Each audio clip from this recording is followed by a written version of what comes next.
Salut à toutes, c'est le Doc News pour une nouvelle vidéo. On parle des Canadair pour cette saison et je crois qu'on va tomber sur un effectif encore plus réduit que l'année dernière et on se met un nouveau le pognon. Mais bon, avant de continuer cette vidéo, n'hésite pas à liker, partager et abonne-toi. Et si vous avez des news ou autres là-dessus, n'hésite pas à rejoindre le serveur Discord. Tout est dans dans la barre épinglée ou sinon vous avez juste à rejoindre. Le message sera épinglé aussi tout en bas de la vidéo aussi. Donc voilà. On est parti pour le sujet des Canadair et avec une saison dans le Var qui serait de pire en pire. Je crois que si on a pour l'instant, les feux de forêt sont pas très élevés, mais ça pourrait pas tarder à exploser actuellement. Mais bon, si on a encore un été assez humide comme ça et orageux, ça serait super bien. Sinon. Bon, je vous laisse avec la vidéo qui dure 1 minute 24. Après, on va partir direction. J'ai trouvé 2-3 news et une petite truc aussi qui montre comment l'effectif des Canadair est aussi à plat qu'une. Voilà quoi. Sur 12 sont opérationnels pour lutter contre les feux de forêt cet été. À l'aube des vacances, l'inquiétude grandit donc pour les professionnels de la guerre aérienne contre les incendies. Ils pointent du doigt des problèmes, notamment dus aux effectifs après les incendies de Vidauban, mais également de formation des pilotes. Sur l'incendie de Vidauban, 3 Canadair ont pu venir. Les 3 seuls étaient disponibles à ce moment-là. C'est un feu qui a environ 600 hectares et qui aurait nécessité l'utilisation de plus de moyens aériens. On voit bien qu'il y a des petites erreurs qui ressurgissent du fait du manque d'entraînement actuellement.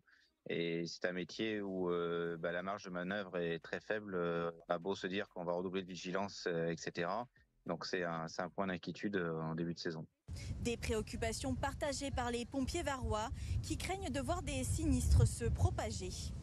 La situation actuelle avec un nombre réduit de moyens aériens nationaux est inquiétante. Nous craignons que dans la situation de nombreux feux, nous ne puissions pas bénéficier de ces renforts essentiels au risque de voir les sinistres se développer. Les sapeurs-pompiers déjà en difficulté devront rester prudents dans ce genre de situation. C'est donc avec une demi-flotte aérienne que la sécurité civile devra composer pour lutter contre les incendies en France. De nouveaux Canadair devraient tout de même rejoindre la base de Nîmes-Garons. Il faudra tout de même... Donc voilà, hop, on est parti pour la petite news aussi. Une demi-flotte aérienne pour lutter contre les incendies dans le sud de la France. Cet été, seuls 5 Canadair sur 12 sont à la disposition de la sécurité civile basée à Nîmes-Garons, seront opérationnels pour la saison estivale. Déjà, 6 Canadair, c'est voilà quoi, c'est pas très... Oui, et passer le pognon, on se demande bien aussi parce qu'on attend toujours... Parce que cette flotte devait être renouvelée depuis que Macron était élu, mais depuis, je sais pas où le pognon est parti. Parce qu'il y avait un projet, je sais plus quel ministre, je sais plus quoi, de relancer la flotte des Canadair, mais ce que je vois pour l'instant, c'est que du pipeau.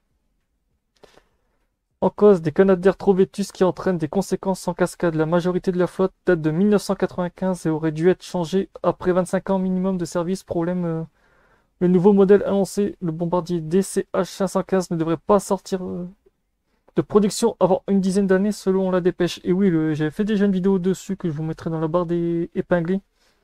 Que oui, les Canadair DH515, pour l'instant, les cahiers des charges sont... Les cahiers de commande sont ouverts, mais... Pour l'instant, c'est vrai qu'il faudra attendre encore 10 à 20 ans. Donc on va encore... C'est ainsi que les pilotes de la sécurité civile ne travaillent pas avec de nouveaux modèles et sont contraints de se composer avec les aléas des anciens, notamment des pannes régulières, des réparations plus longues sur ce type d'appareil.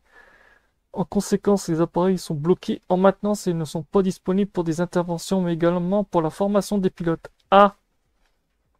Oui, comme pour ceux qui auraient vu, j'avais fait aussi des vidéos pédagogiques dessus pour vous expliquer des trucs, mais en fait, les Canadiens tournent H24, même quand il n'y a pas de saison de forêt, l'hiver, ils tournent aussi pour former les pilotes. Mais bon, à ce que je vois, vu le manque de matériel, aïe, ça va être beau, je vous dis. Avion vieillissant régulièrement en panne, retard d'entretien pour que les Canadair pourraient manquer cet été. Ben là, ces titres-là vont faire très... La saison des feux de forêt a débuté le 17 juin et on doit en théorie à ce moment-là être disposé de 7 appareils minimum. Dès que t'es en dessous de 6, t'es même pas dans le minimum. On a péniblement 5 Canadair le matin, parfois c'est même 3 voire 4, explique annonce-t-il un manque lourd de conséquences puisque lors de l'incendie du Vauboeuf dans le Var le 11 juin dernier, seuls 3 appareils ont pu être missionnés. Ah ouais, 3 appareils pour faire une attaque de feu, bah bonjour. De toute façon, comme on le voit, le feu de 600 hectares a eu du mal à être maîtrisé, 400 pompiers déployés et manque de canadair. J'ai pas besoin de leur parler, la news elle a déjà pop aussi dessus. Les techniciens doivent composer une flotte Vétus, machin. En fait, c'est ultra dupliqué. Même si les techniciens disposent d'autres appareils comme le Dash 8, le DH200, le risque pour Benoît Ken Paul est de ne pas pouvoir composer sur les canadaires. Les enjeux sont gros. Ah bah là, niveau enjeu, on est bonjour. Là, je suis tombé sur un truc aussi sur Twitter qui m'a un peu choqué, qui vient d'une news aussi.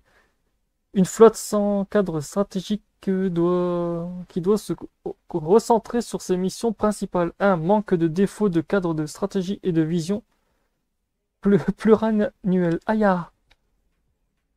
Le renouvellement de la flotte aérienne de la sécurité civile en cours des 10 prochaines années représente un enjeu décisif. Le projet de loi orientation et le programme du ministre de l'Intérieur confirment le principal d'un programme de renouvellement alors que le livre blanc de la sécurité intérieure de novembre 2020 n'accordait à cette question qu'une plage marginale. Aïe!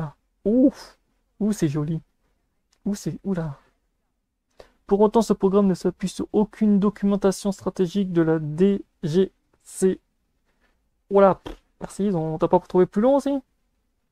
La DGC-CGC est en effet dépourvue de documentation orientée à la formation relative à l'évolution des missions. Après, il y avait quoi aussi? La lutte contre les feux de forêt, une mission confrontée à une expansion de risques mais compromise par l'accroissement de missions parallèles. Ah, et là, ça aussi.